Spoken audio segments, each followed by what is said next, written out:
Happy Sunday, everybody. Welcome back. I hope that you're having a beautiful day. Although I heard that a lot of people experience Sunday scaries or Sunday anxiety, which basically means that people can't enjoy their Sunday to the fullest because they're already thinking about Monday and what comes with it, which is usually work. It's the first day of the week. Well, not officially, but for work, it's Monday is the first day that we go back to work after the weekend or to school. And a lot of people get very anxious about it because they're already living through that stress and whatever they're going to experience at work, or maybe simply they just don't like it and it feels like a chore. I have definitely been there, both at school and at university and at work, where Sunday just felt horrible. When I was a kid, I didn't really like school because with ADHD, which I'm sure I've mentioned like a million times on my channel by now, since I've been diagnosed, it's very difficult to learn. Like, it's more difficult than for someone who does not have ADHD. So obviously as a kid, like, that put me off school because everything just seemed so difficult to grasp, except for art. I liked art. And then the other part of that was that I was bullied in like most of the schools because I changed schools quite a lot. But yeah, I was bullied. The one school where I spent the most time, which was in London, I was bullied just because I was the new kid who didn't speak the language. So I was still, learning, and I couldn't even defend myself.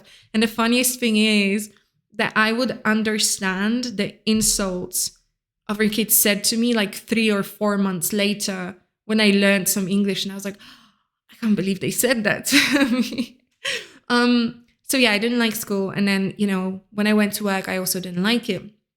And yesterday when I was brushing my teeth at night, I thought, oh my God, it's Sunday tomorrow. Like, it went so fast. Like, today just went so fast. And then I remembered the feeling I used to get about Sundays, which would be this anxiety. And I realized that I don't have that anymore. Like, I was like, okay, on Monday I start work, cool. Like, it just seems like just as much as I enjoy my Saturday doing, whatever I did, and then I enjoyed my Sunday. Like, I went to church, I spent time with some friends, we had lunch, and now I'm here recording this and I'm enjoying it. Tomorrow morning when I wake up and I start work, I'm going to enjoy that too. And then whatever I do after work, hopefully I'm going to enjoy too.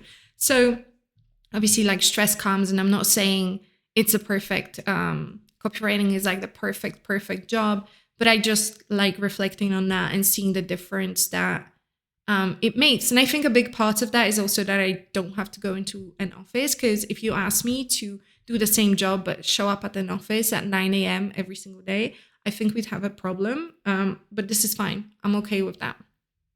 So yeah, I wonder if you also get Sunday anxiety. If you do, let me know in the comments below, because I want to know if it's actually as many people as I read it affects, or if it's just, a stat that was kind of blown out of proportion.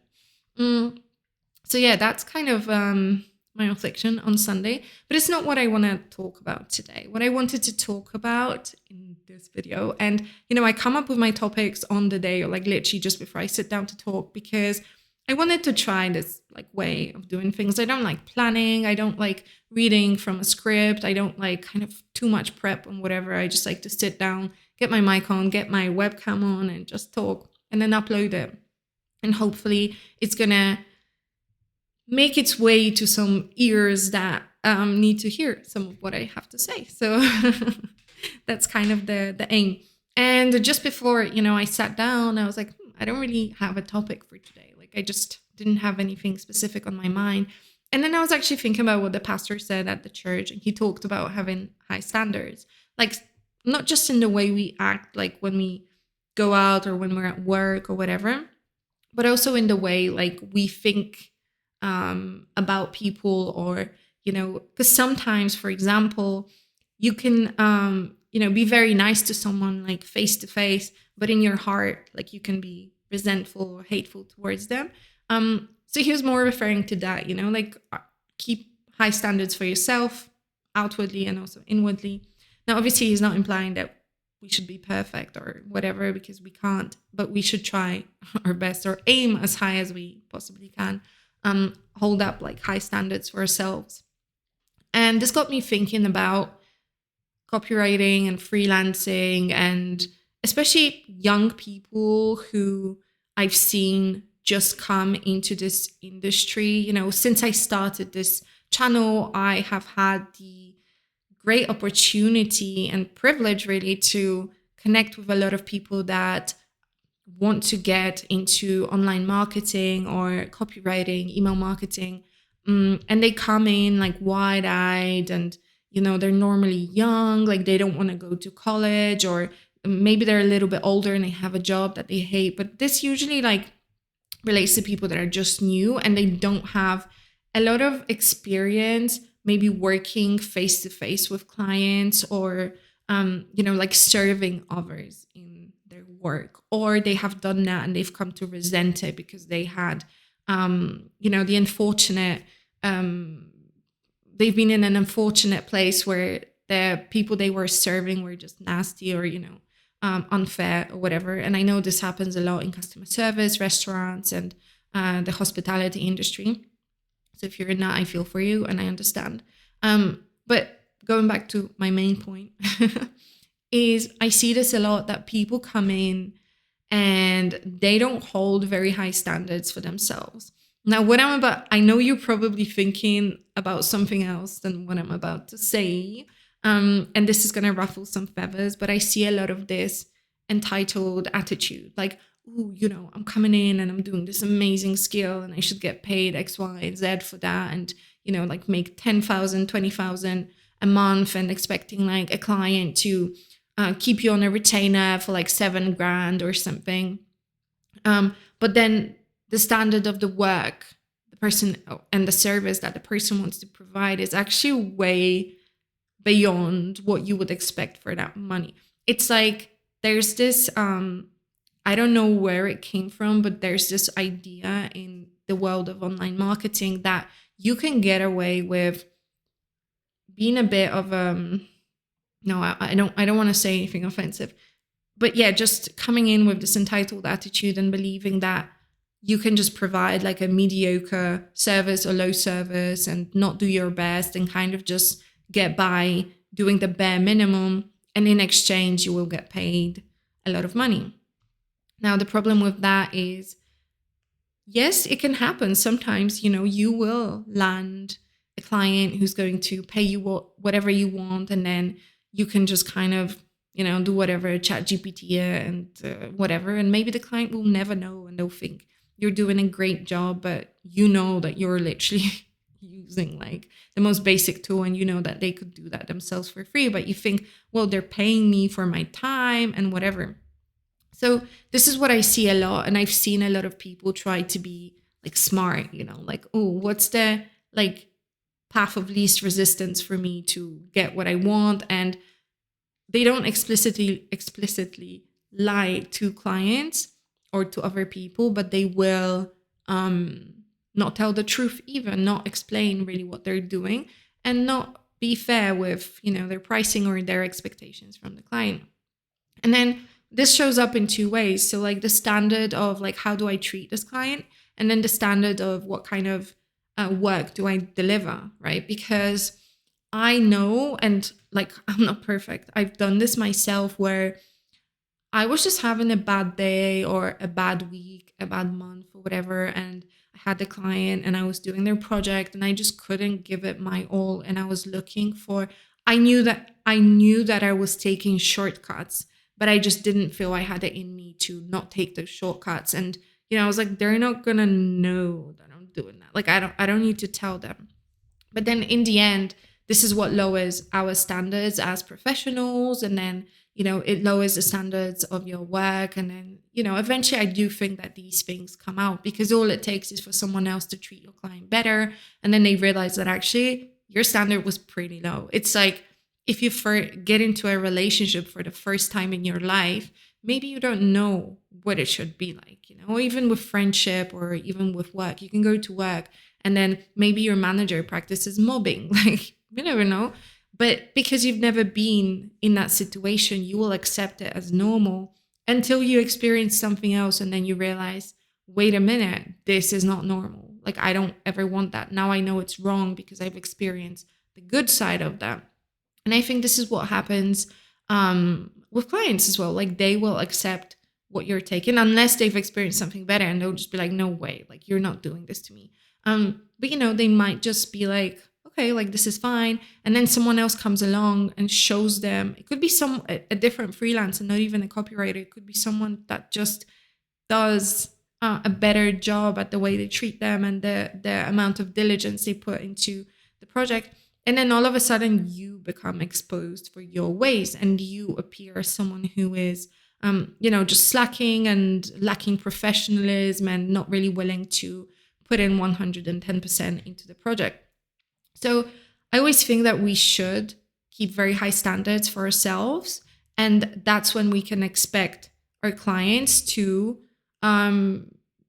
pay us what they need to pay us in return. Because if you're not putting 100% in, you're also, and you know that about yourself, that you're slacking, it's also like the negotiation about money can be different. And then things can turn sour because let's say, you know that you're not the greatest and that you just kind of go by least effort more than anything else. And then let's say you're on a call with a client and you're trying to agree a retainer, and like, yeah, you'd like, for example, 5K, and then the client, obviously negotiates you down. Like that's his job as a business owner, to have as little expenses as possible so he can maximize the profits. Like that's just the way business works. So then you don't even feel like, even though you want more, your confidence is not as great in that negotiation, because you know that there are just things that you cut corners on. So you're more likely to, be negotiated down very easily, because like deep down you're like, I don't even know if I deserve that. But even if outwardly, because I've seen like how that happens during negotiations when people are thinking in that way. But I've also seen that other part of it where some people can be delusional and just kind of feel like it doesn't matter, or not even see that their standards for the work is quite low.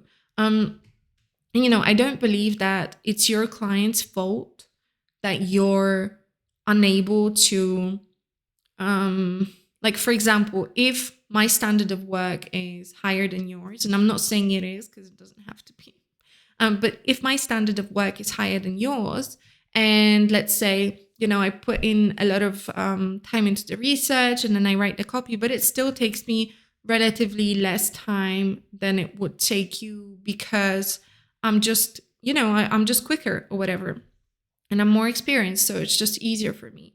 And then let's say I gave a quote to the client and I said, I can get it done in 2 weeks.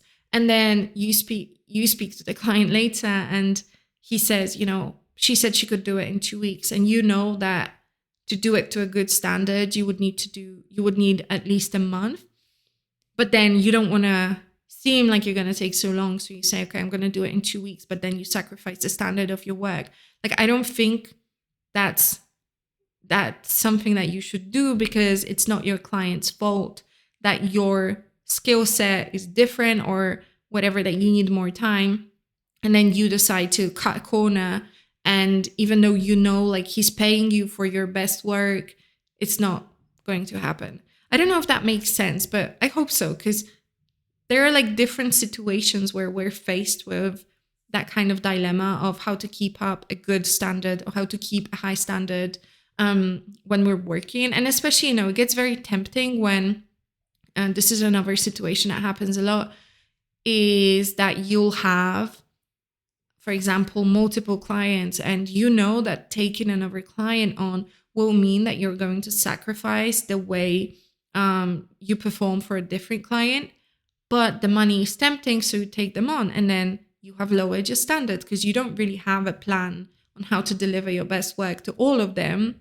It's just not going to work, and obviously it's probably going to lead to churn, to one of the clients churning, but it's something that it's a decision that you make. Whereas if you were to keep up a very high standard, you would be honest and you would say, listen, I just don't have the capacity right now. And, you can come back later, or I can refer you to someone else or whatever. Like, I'm sorry, I can't do it if I did that for you, then it would mean that I would have to sacrifice another client, or I would have to sacrifice the quality I give to you, or I would have to extend the timeline. So that's kind of what it means to keep a higher standard. It's actually doing your best to perform to your best, as opposed to cutting corners and, hoping that nobody notices. And when they notice, you would make excuses. Because I've seen that a lot too. Also with freelancers that I outsourced, I would ask them, like, why did you write this? Like, it doesn't, like, it would be just a low quality piece. And then they would make excuses, either try to blame it on me, or like the way I explain things, or something happened in their personal life, or they had a different client who was consuming a lot of their time and attention. And that's not a high quality, that's not a good standard to keep yourself to. You should aim a little bit higher than that, where you can be honest, you can be professional. Like, even when you end up in a situation that's tricky, the best thing to do is, the best policy is honesty and the willingness to fix the mistake in the best way possible.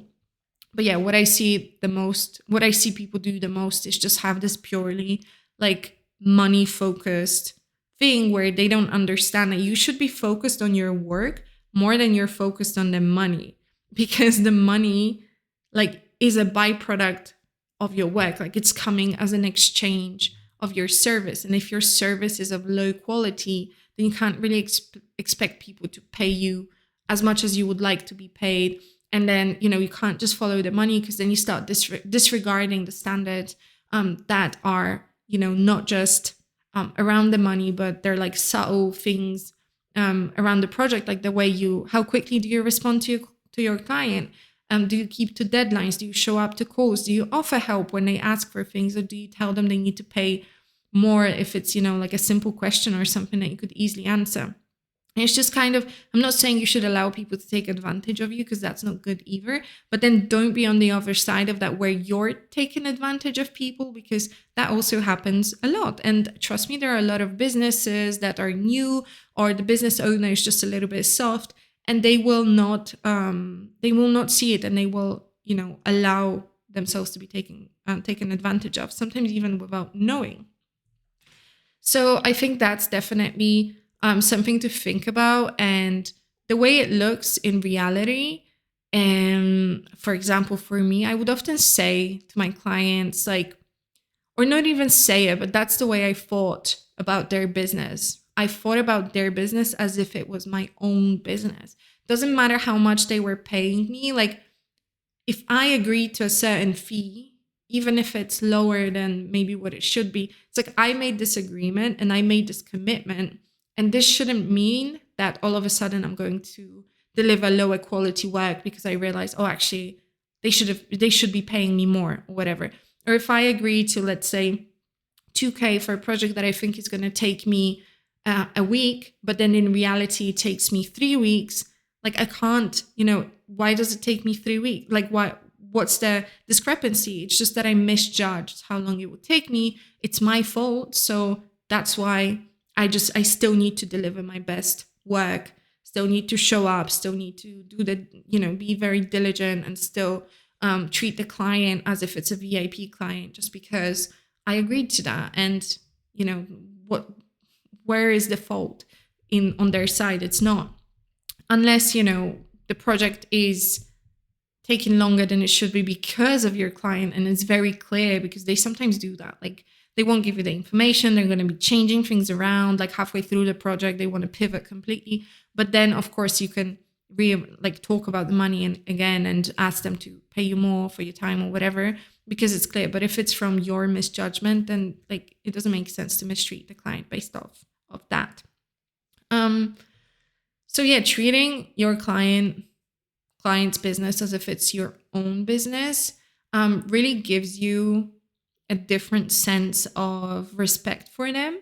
And, the way you look at the work that you do for them is just different.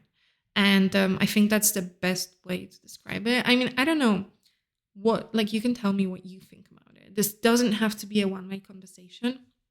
But yeah, it's just something that I was thinking about today. And I have a lot of people in my life who inspire me to always want to do better and have higher standards for myself, because it's easy. Like I have days where I can't concentrate, or, maybe I'm sick that day, but I'm still working because I want to. And then, it gets to the point of, should I be delivering this today, or should I wait a couple more days and be able to actually look at it again and again? Because right now I'm not in my best state. So maybe if I leave it until tomorrow and I look at it tomorrow, and I'm feeling better, then I'll be able to improve the quality of my work. But sometimes we're very tempted to just hand the project in before the due date, get it out of, off of our plate so we don't have to think about it again. But then, yeah, I always think to myself, you know what? Like I wasn't completely there today. I need to look at this again a different time. Or ChatGPT is another another thing we have to mention here. If you're just solely relying on that and there's zero skill in what you're doing and you're just copying and pasting, like, fair play. That's your, that's your business, how you do that. But then, is it really like the best you can do? Is that your highest standard? Like, are you being open about it with people?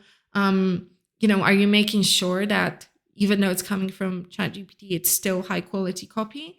Or are you just allowing whatever comes out to be sent into the world? Because then you know that if you're not doing a good job, unfortunately, that's going to affect your client's business.